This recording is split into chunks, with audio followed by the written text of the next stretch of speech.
If you had to boil down the entire history of American culture into just one sound, I think that sound would be jazz. Absolutely. It's dynamic, it's thrilling, and yeah, it can be pretty complicated. And that's what we're doing today. We're going to tear it apart to really understand how it works. That's the mission. We want to get the core language of the music, trace it back to its fiery origins, and then figure out how it just keeps reinventing itself. So we're looking at the musical ingredients from rhythm to improvisation and following the history. Exactly. Okay, so let's unpack this right from the very beginning. You can actually pinpoint the starting line for jazz. You can. New Orleans, Louisiana, right at the start of the 20th century. But the big question is, why New Orleans? It couldn't have been just geography? No, not at all. It was a true cultural collision point. A real, melting pot. So you have all these different people living together. Right. People from incredibly diverse backgrounds. You had European immigrants, formerly enslaved people, Creoles, and they were all living right next to each other. And not just living there, but interacting. Constantly. They were sharing traditions, their songs, and maybe most importantly, their instruments every single day. And speaking of instruments, I read that a lot of them became super accessible right around then. That's a crucial point. After the Spanish-American War, military brass bands left behind a ton of cheap instruments. Trumpets, trombones. Tubas, you name it. And suddenly, playing an instrument wasn't just for the wealthy. Anyone could get their hands on one. It sort of democratized the whole sound. That's the perfect way to put it. So you combine those available European instruments and their harmonies, their chord structures. With the complex, super energetic rhythms from African musical traditions. And that is the essential formula for jazz. It was this explosive mix of structure and, well, pure rhythm. Okay, but before we go any further, you really can't talk about jazz without talking about its older, more soulful cousin, right? The blues. Oh, absolutely foundational. The connection isn't just historical, it's structural. Most of the early jazz players came straight out of that tradition. They did. And technically, what the blues gave jazz was something called the 12-bar blues pattern. And what is that exactly? It's a very specific, repeatable chord progression that's used in, countless songs. Think of it like a perfectly structured sandbox for musicians to build on. A foundation for them to improvise over. Exactly. And the blues also gave jazz its emotional weight through what we call blue notes. Okay, I hear that term all the time. Can you explain what a blue note actually is when you hear it? It's one of the most expressive parts of the music. A blue note is a note that's played at a slightly lower pitch than what's standard on, say, a piano. So you're bending the note. You're bending the pitch. It sounds like the musician is trying to imitate the sound of the human voice, like a moan or a sigh or a soulful cry. So it's that sound of worry or soul you hear in a melody, even from a trumpet. Precisely. And once you have that blues foundation, you get to maybe the most important element of jazz. Improvisation. Heart of it all. This is where the true freedom of the music lies. It sounds like the ultimate creative act, right?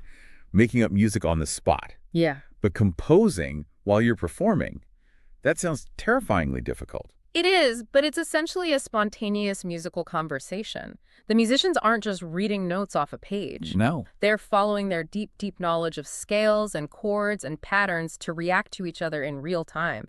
It takes years of practice to build that vocabulary. So that's why they say if you hear the same band play the same song 3 nights in a row, it'll sound completely different each time. That's exactly it. The improvisation allows for endless possibilities, but here's the key thing to understand. Okay.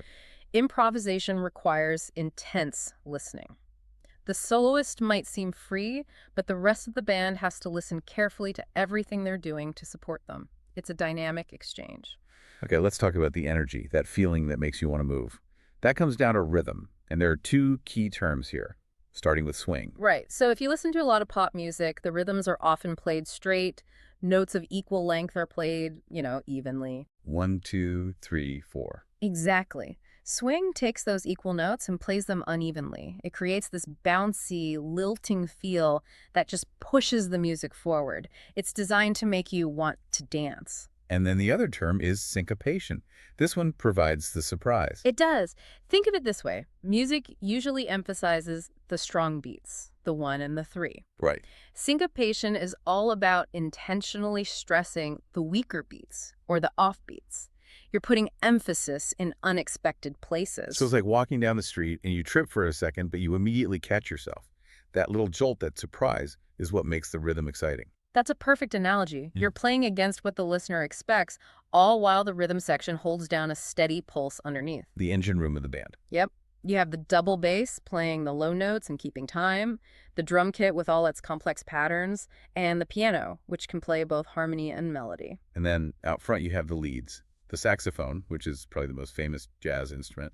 And you can't forget the power of the trumpets and trombones, that big brass sound they inherited from those early New Orleans street bands. Okay, so we have the foundation, the instruments, the blues, improvisation. Now, if the rhythm section is the engine, what happens when you put that engine into a massive cruise ship? That's a great way to describe it. You get the swing era of the 1930s and 40s. The era of the big band. You're talking huge groups, 10, 15, sometimes even 20 players, all divided into organized sections. This was jazz's moment in the mainstream spotlight. But with groups that large, you couldn't just have everyone improvising all the time. It would be chaos. Exactly. The music had to be written down, organized into complex arrangements. It gave the music this incredible power and polish, but it also added a lot of structure. And the whole context changed. They were playing in giant dance halls. For huge crowds, the music had to be loud, it had to be danceable, and it often featured popular singers. Swing brought jazz to the entire country. But in jazz, it seems like anytime there's too much structure, there's a reaction. Always. By the mid-1940s, a new generation of musicians felt, restricted by those big commercial arrangements. They revolted. And that revolt was called bebop. A radical shift. It was designed to pull jazz out of the dance halls and put it back into the realm of, pure art. The groups got smaller quartets, quintets. And the music itself. Incredibly fast tempos, much more complex and difficult harmonies. And the whole purpose changed. This wasn't for dancing anymore. Not at all. Bebop was for listening. It was intellectual. The soloists would play these long, complicated, lightning-fast lines to show off their incredible technical skill. So where did you hear this music? In small, intimate clubs, the audience was expected to sit down, be quiet, and just pay attention to the art being made. Okay, so that intense speed and complexity, that, of course, led to the next reaction. Of course. Musicians started looking for more space, for a bit of calm. This led to cool jazz and modal jazz. Cool jazz sounds like exactly what it is. It's the sonic opposite of bebop. Slower tempos, a much smoother, calmer tone. They even use unusual instruments like the French horn or flute to get different textures. And modal jazz. That sounds a little more technical. It pushed the idea of freedom even further. Remember how we talked about the 12-bar blues and its chord changes? Yeah. Modal jazz often threw that out completely. Instead of a bunch of changing chords, they would focus on a single musical scale or mode for a long time. So what did that do for the music? It created this atmospheric, really thoughtful mood, and it gave the soloists vast open freedom. They weren't locked into a rapid sequence of chords anymore. They had all this space to explore. Okay, so fast forward to the late 1960s and things get electric.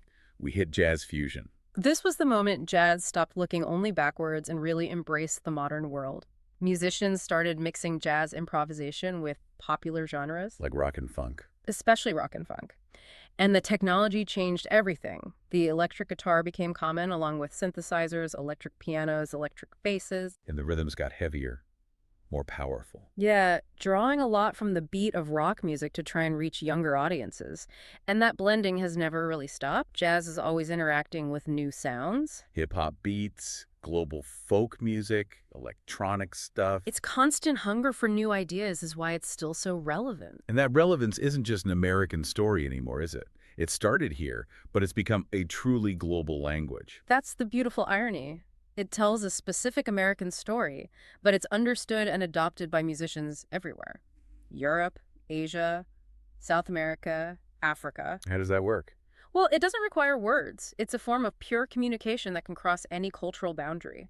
You go to an international jazz festival, you'll see musicians from a dozen different countries playing together. Creating art on the spot, it's a powerful idea. It really is. So for students who are learning to play jazz today, what does that process look like? It must be incredibly rigorous. It is. They spend a ton of time on music theory and history, but the real work is in what's called transcribing. Which means they listen to the solos of the greats. Like a famous trumpet solo from the bebop era, and they write it down note for note. Why is that so crucial? It's like copying classic literature by hand. You're not just copying notes, you're getting inside the head of the master.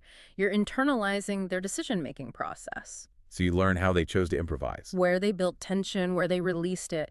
And that deep analysis helps you develop the confidence to do it yourself. It really teaches creativity. So if you connect it all back, jazz is really defined by this constant battle, this push and pull between structure and freedom. Always. It starts with the freedom of New Orleans, embraces the structure of the big bands, and then immediately starts breaking the rules again to find new ways to be free. From bebop to modal jazz and beyond. It's the sound of innovation, really, captured over 100 years. And that spirit of pushing boundaries is why it will never, ever stop evolving. Well, jazz is just a powerful example of how deep cultural roots, incredible technical skill, and that constant search for freedom can create art that the whole world understands. Hopefully, this gave you a strong foundation. Now that you understand the rules, go listen and see how many different ways musicians are breaking them. Good luck with your studies.